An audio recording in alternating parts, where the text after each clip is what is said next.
السلام علیکم جناب، خیریت سے ہیں؟ ٹھیک ہیں؟ میرا سورس جس نے مجھے بتایا تھا کہ جنرل فیض حمید یعنی کہ آپ کہہ لیں کہ جب ان کو اریسٹ کیا گیا 15-20 دن کے بعد 25 دن کے بعد میرے سورس نے مجھے جو اطلاع دی تھی وہ تقریباً آپ کہہ لیں کہ وہ میں آپ کو بتاتا رہا ہوں، لیکن انہوں نے جو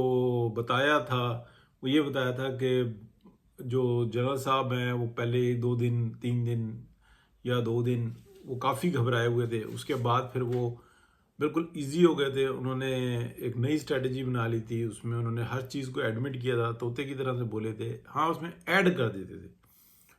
کہ یہ جرم اگر کیا ہے تو وہ کہتے تھے بالکل ایسا کیا ہے، یہ اس نے بھی کیا، اس نے بھی کیا، اس نے بھی کیا۔ یہ جب وہ ملاتے تھے تو وہ جو انٹرویو وہ جو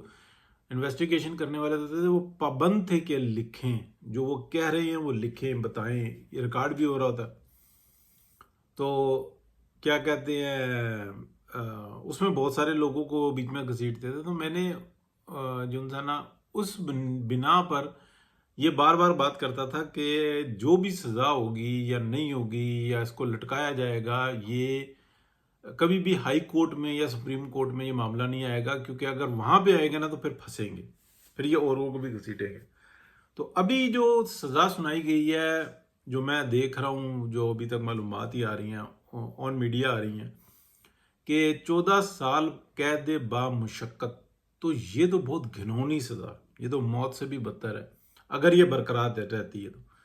سزا صرف ہو جانا 14 سال اور اس کا ڈیزگنیشن اس کے ساتھ ہو تو وہ تو بہت VVIP ہوتا ہے، لیکن قید با مشقت کا مینز یہ ہوتا ہے کہ اس کو تو کوئی ایکسٹرا کوئی سہولت تو ملے گی نہیں نا۔ تو یہ ایک بڑے معنی خیز ہے بات کہ جیسے عمران خان ہے، اس کو قید ہے لیکن وہ B کلاس میں ہے، وہ C میں نہیں ہے، تو اس کو علیحدہ رکھا گیا ہے۔ اس کے پاس کہنے کو 6 کمرے ہیں لیکن ویسے کچھ 14 یا اس سے بھی زیادہ مطلب بیرکس میں سارا پورا سیل جو ہے وہ عمران خان کے پاس ہے۔ تو چلو ملنا بھی چاہیے، اس کے اوپر بات کی جا سکتی ہے۔ میرے خیال میں تو اڈیالہ جیل میں رکھنا ہی نہیں چاہیے اس کو، کہیں دور دراز علاقے کے اندر جہاں پہ جو محفوظ ہو، دور دراز سے مراد یہ ہے وہاں پہ رکھا جائے، لیکن وہاں پہ پورا مانیٹر کیا جائے، بیگم کو بھی ساتھ میں کر دیا جائے، کیونکہ لمبی قیدیاں بھگتتے رہیں،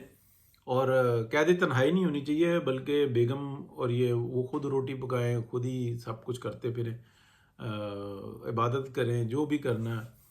تو سہولت ملنی چاہیے، یہ بات میں کہتا ہوں۔ لیکن جنرل فیض حمید کے اوپر جو یہ بھی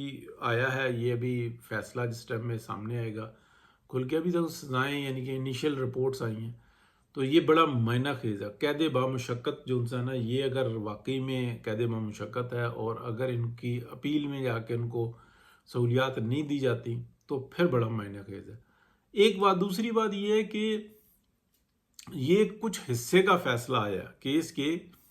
کافی سارے مندرجات ہیں، ابھی 9 مئی کا کیس جو ہے نا وہ باقی ہے، جس کا DG ISPR نے ذکر کیا تھا۔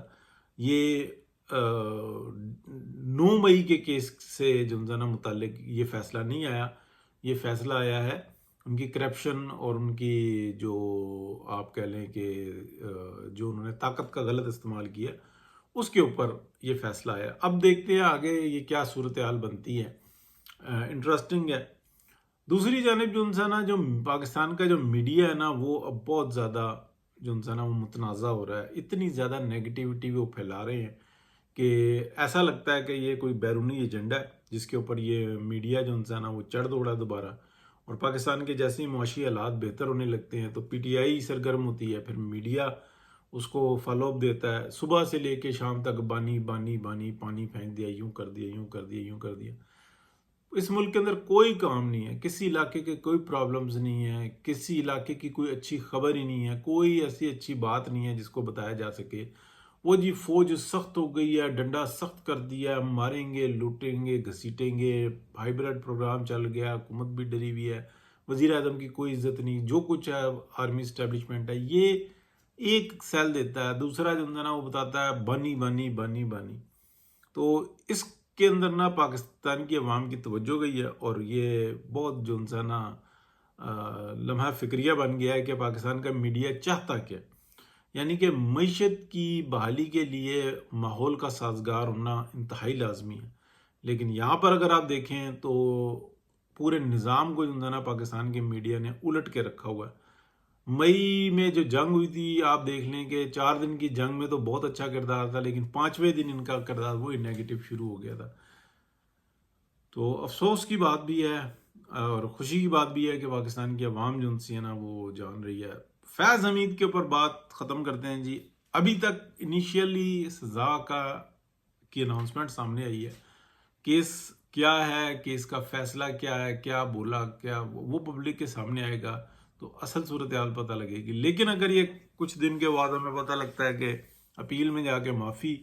تو پھر ایک بہت بڑا لمحہ فکریہ ہوگا. اور اگر جو 9 مئی اور دیگر مزید کیسوں میں آتی ہے اور اس گرفت کے اندر کتنے لوگ آتے ہیں، کتنوں کو سزائیں ملتی ہیں، کیونکہ ڈزنز آف لوگ ہیں جو معلومات میں آتا ہے. جو ایک نیٹ ورک تھا جس میں مین کرتے دھرتے تھے وہ ڈزنز آف ہیں. تو ان سب کے بارے میں بھی جو معلومات ملتی ہے اس کے بعد ہی جو ہے نا کوئی بات کہی جا سکتی ہے. بہت شکریہ جی. اللہ حافظ.